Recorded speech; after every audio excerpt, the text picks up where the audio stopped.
Hello, നമുക്ക് മീനൊന്നും കിട്ടാതെ വരുമ്പോൾ പെട്ടെന്ന് തയ്യാറാക്കാൻ പറ്റുന്നൊരു കറിയുടെ റെസിപ്പി കണ്ടാലോ? അപ്പം നമുക്കിതിനാവശ്യമായിട്ടുള്ള സാധനം എന്താണെന്ന് വെച്ച് കഴിഞ്ഞാൽ ബ്രിഞ്ചോൾ വഴുതനങ്ങയാണ് കേട്ടോ. അപ്പം നമുക്ക് വഴുതനങ്ങ നല്ല വട്ടത്തിൽ ഒരുപാട് തിന്നല്ലാതെ എന്നാൽ ഒരുപാട് തിക്കായിട്ടും അല്ലാതെ ഒരു മീഡിയം പരുവത്തിൽ നമുക്ക് റൗണ്ടായിട്ട് കട്ട് ചെയ്തെടുക്കാം. എന്നിട്ട് നമുക്ക് ഒരു പാനിൽ കുറച്ച് എണ്ണ ഒഴിച്ച് ആ വഴുതനങ്ങയൊന്ന് നമുക്ക് ആദ്യം ഫ്രൈ ചെയ്തെടുത്ത് മാറ്റാം. ആ വഴുതനങ്ങയൊക്കെ ഒന്ന് ചെറുതായിട്ട് മൊരിഞ്ഞ് വരട്ടെ. അത് കരിഞ്ഞു പോകരുത് കേട്ടോ. കരിഞ്ഞു പോകാതെ നമുക്ക് അത് മൊരിച്ചെടുക്കണം. അപ്പോൾ എല്ലാ വഴുതനങ്ങയൊന്ന് നന്നായിട്ടൊന്ന് ഫ്രൈ ആയിട്ട് വരുന്നവരെ നമുക്ക് പല ട്രിപ്പായിട്ട് ഇട്ട് വറുത്തെടുക്കുക. ഒന്നിന് മുകളിൽ ഒന്നായിട്ട് ഇട്ട് വറുക്കരുത് കേട്ടോ.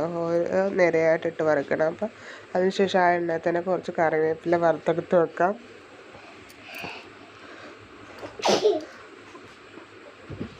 പിന്നെ അത് മാറ്റിയതിന് ശേഷം കുറച്ച് കൊച്ചുള്ളിയും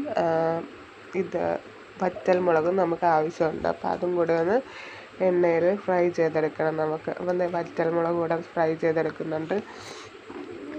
അതിനുശേഷം നമുക്ക് കൊച്ചുള്ളി കൂടെ ഒന്ന് എണ്ണയിലിട്ടൊന്ന് വാട്ടിയെടുക്കാം.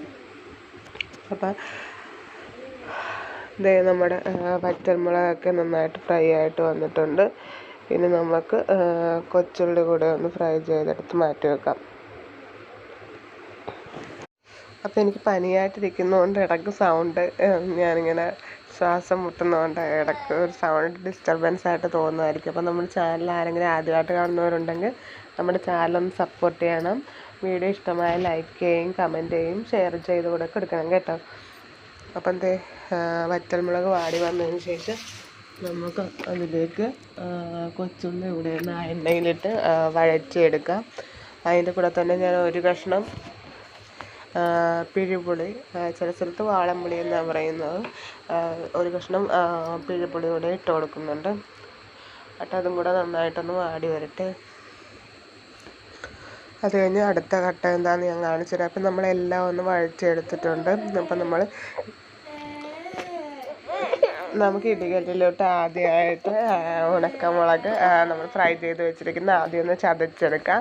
അതിനുശേഷം അതിൻ്റെ കൂടെ തന്നെ കൊച്ചുള്ളി ഇട്ടൊന്ന് ചതച്ചെടുക്കാം. അതിൻ്റെ കൂടെ തന്നെ നമ്മൾ ഇട്ട് വെച്ചിരുന്ന പിഴുപുളിയില്ലേ, അതും കൂടി ഇട്ട് ആവശ്യത്തിന് ഉപ്പും കൂടെ ചേർത്തൊന്ന് ചതച്ച് വെക്കാം. അതിന് ശേഷം ആ കറിവേപ്പിലയും നമ്മൾ ഈ വറുത്ത് വെച്ചിരിക്കുന്ന വഴുതനങ്ങയും കൂടെ ഇട്ട് നമുക്ക് എല്ലാം കൂടെ ഒരുമിച്ചൊന്നുകൂടെ മിക്സ് ചെയ്തെടുക്കാം.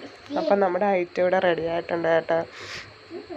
ഈ കറി ഉണ്ടെങ്കിൽ നമുക്ക് മീൻ കറിയോ മീനൊന്നും കിട്ടിയിട്ടില്ലെങ്കിൽ തന്നെ നല്ല ടേസ്റ്റിയാണ്. നമുക്കൊരു ചോറ് വരെ കഴിക്കാം. അപ്പം നിങ്ങൾ മസ്റ്റായിട്ട് ഈ റെസിപ്പി ഒന്ന് ട്രൈ ചെയ്ത് നോക്കണം കേട്ടോ. എല്ലാവർക്കും ഇഷ്ടമാണെന്നുള്ളതിൽ എനിക്കൊരു സംശയമില്ല. അപ്പം നിങ്ങൾക്ക് എന്തെങ്കിലുമൊക്കെ മീനൊക്കെ കിട്ടാതെ വരുമ്പോഴോ അല്ലെങ്കിൽ വ്രതം എടുത്തിരിക്കുന്ന സമയത്തൊക്കെ നിങ്ങൾക്ക് മനസ്സിന് അത്ര ഇഷ്ടത്തോടെ കഴിക്കാൻ പറ്റുന്നൊരു റെസിപ്പിയാണ് കേട്ടോ ഇത്. നിങ്ങൾ മസ്റ്റായിട്ട് ട്രൈ ചെയ്ത് നോക്കണം കേട്ടോ. അപ്പോൾ അടുത്ത വീഡിയോ ആയിട്ട് വരാം. അതുപോലെ ടാറ്റ.